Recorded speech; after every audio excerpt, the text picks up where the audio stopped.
Story 1, The Watcher on Widow's Peak. It was supposed to be a simple day hike. I'd driven 3 hours to tackle Widow's Peak Trail in southern Oregon or remote, 8-mile loop through dense pine forest that barely sees a dozen hikers per week. I started at dawn, music in my earbuds, feeling that familiar peace that only comes from being alone in the wilderness. The first 4 miles were perfect. Crisp air, the crunch of gravel under my boots, nothing but trees and silence. Then, around mile 5, I saw him. Standing about 50 yards off the trail, motionless, facing my direction. A man in a dark jacket and jeans, hands at his sides, no backpack, no hiking poles, no water bottle, just standing there in the underbrush, staring. I pulled out one earbud and called out a friendly, "Hey," but he didn't respond. Didn't wave, didn't move. I convinced myself he was just resting, maybe relieving himself, and I kept walking. 10 minutes later, I saw him again.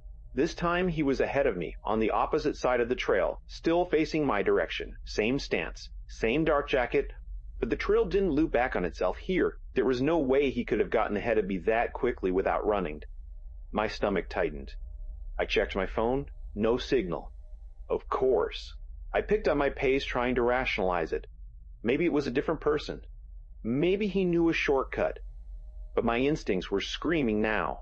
I glanced back every 30 seconds, scanning the tree line. For a while, nothing. Just the whisper of wind through the pines and my own ragged breathing.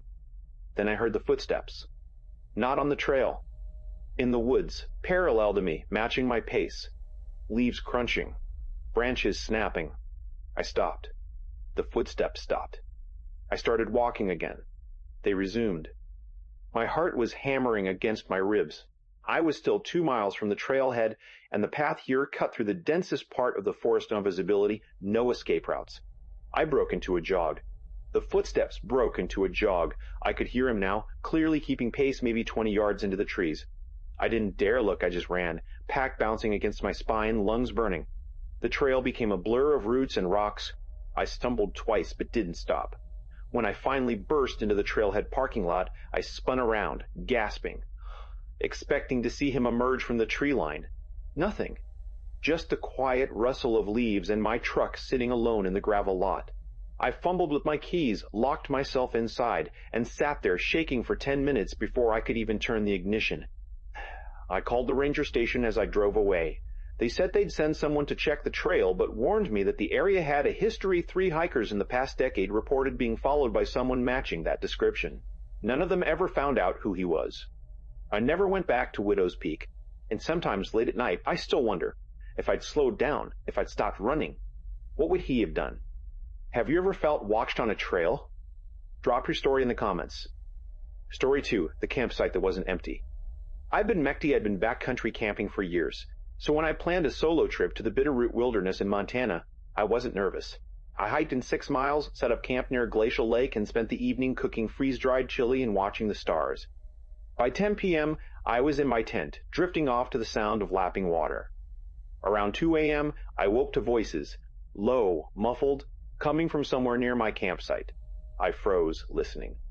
Muffled, coming from somewhere near my campsite. I froze, listening. Shh. 2 people, maybe 3, speaking in tones I couldn't quite make out. I unzipped my tent an inch and peered out. Nothing, just moonlight on water and the black silhouettes of trees. The voices stopped.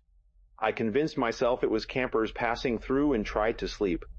Then I heard the footsteps, slow, deliberate, circling my tent.